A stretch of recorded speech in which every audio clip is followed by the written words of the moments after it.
It's the Daily Dog. Hey y'all, what's going on? Thanks for being back with me for another edition of the Daily Doug. I am thankful that you are here today because we get to go back to the band Yes. And the music today is off of an album by Yes that I don't think I've ever heard. I don't think I've ever heard any of the tracks off the album, so I'm excited today. This was a suggestion by some folks on the channel. We are doing On the Silent Wings of Freedom. This is from Tormato, I'm not really sure, but it's the 9th studio album by Yes, and it was released in 1978. This would be the last album to feature vocalist John Anderson and keyboardist Rick Wakeman until Keys to Ascension in 1996. So I'm eager to see sort of in the late 70s what they're up to, right? They're joined by Steve Howe on guitars, Chris Squire on bass, and Alan White on the drums. Like I said, this is new territory for me with Yes, so I'm curious to see what this song sounds like. I have the lyrics pulled up. With Yes, not that the lyrics ever help with the meaning of the song, but we're going to look at them anyway and see what this song is all about. Let's dive right in. Here we go.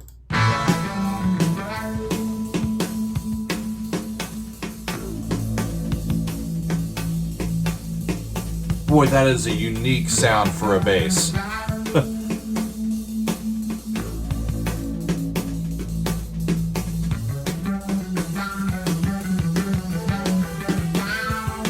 Sounds like it was an A7 chord that resolves to E. Such unique color in their instruments.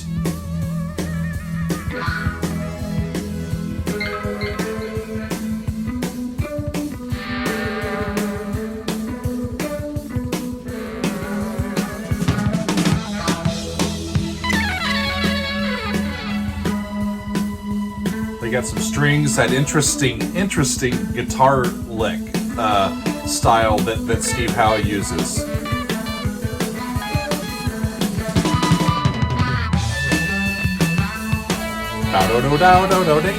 Right? It's like it outlines an A7 chord. That's what they started with. So it almost sounds like it's an A, but A's acting as a dominant here. Yeah, E sounds more like tonic.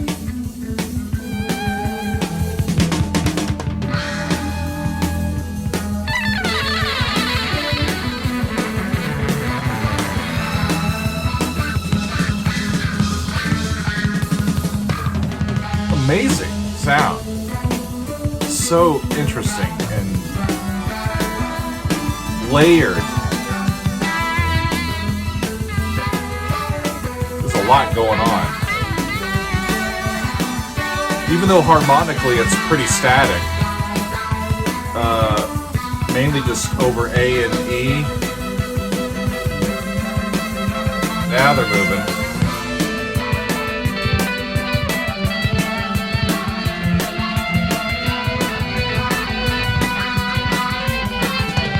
There's so much delay and layering on top of it, it's hard to figure out exactly what the harmony is. So maybe I should stop.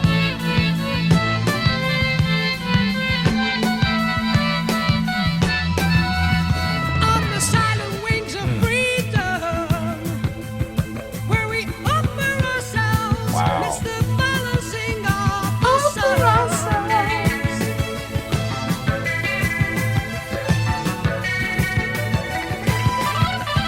On the winds of celestial seasons that would carry me on with the balance of being one.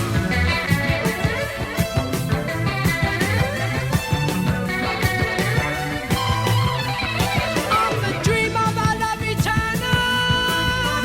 On the dream of our love eternal, that will eventually bring our living once more with you. Cool.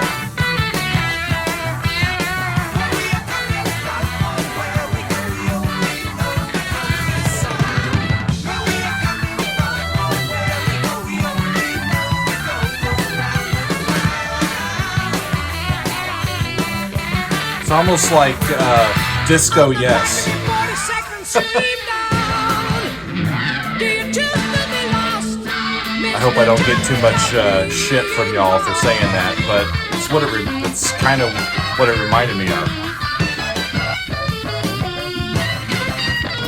On the flight of regardless feelings,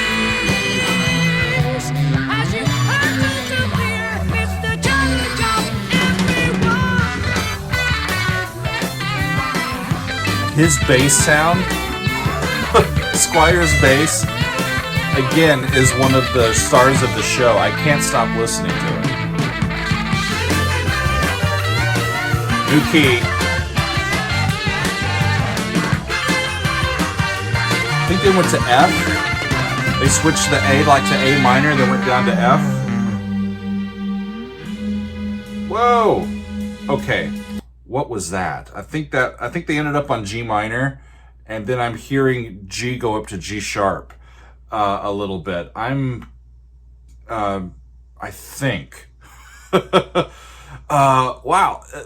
After reading through the lyrics of this, thinking about what the song might sound like, it's completely different than any sounds that I thought that might work with these lyrics. It's throwing me completely for a loop. It's not that it's not meeting my expectations. It's that it's in a completely other building for where my expectations were living. So, fascinating stuff. We're going to keep right on rolling.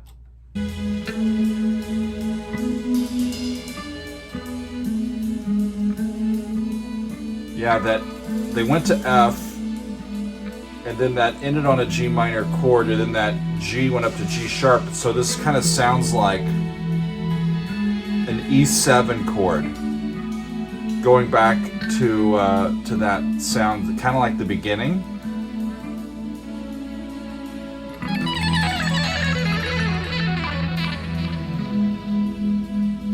I've never heard guitar licks like that anywhere else than in this band.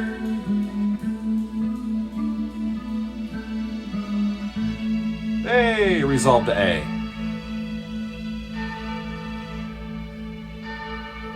Church bells. On the darkest night so painful, do you hunger for love midst the torture of being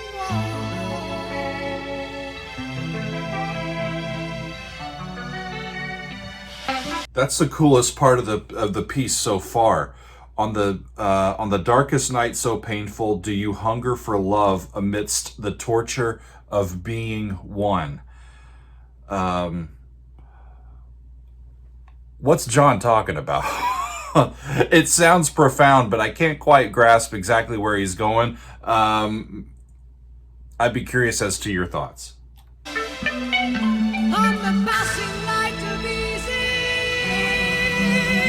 have you seen you inside midst the being of everyone?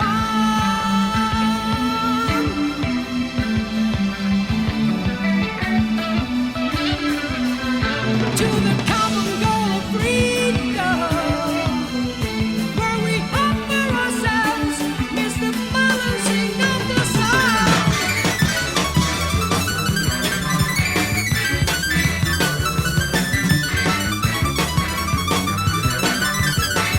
Interesting. I'm not a fan of the synthesizer sound. Would have liked a regular piano or something a little more powerful there.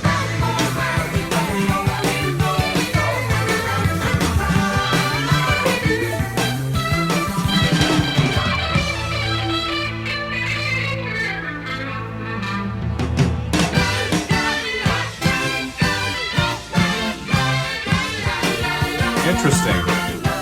A little sequence there gets them back into F.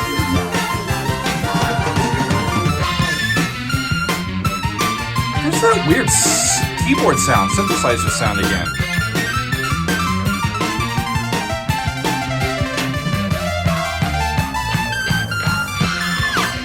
Huh.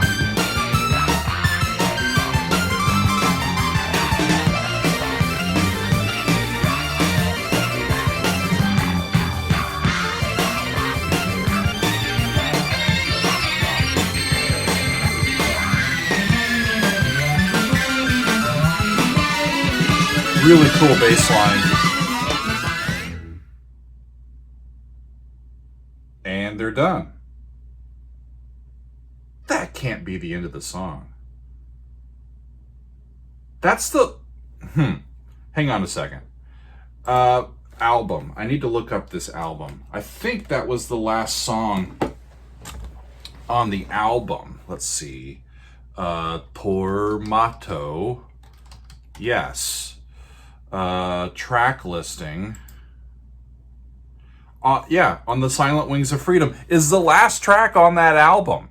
And that's how they end that album. That's how the album, the last studio album for like 2 decades practically, with John Anderson and Rick Wakeman, and yes, that's how it ends.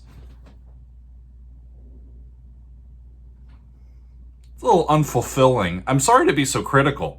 I like the tune. I like the band. I think they're all playing great. I really am grooving on the bass sound in this particular track. I think that's where the money is here in this one. But it sounds a little scattered. I think the form of it is a little bit chaotic.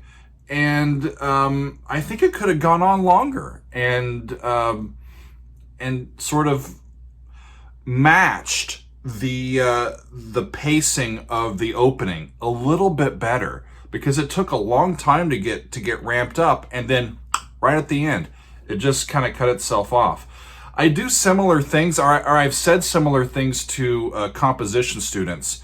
One of the things that we try to balance in our pieces, especially the longer that they get, is to balance the sections in terms of time. It's not how many notes there are. It's not really even how fast you're going or how fast the texture is moving. It's if you've reached the end of your piece and you need to have a little bit of a coda, that coda needs to be relative in length to the rest of the piece. Otherwise, it seems like an unequal appendage in the form. I'm off on a tangent a bit, but that's where my brain goes. These are live. I am recording this live, and that was the first time hearing that.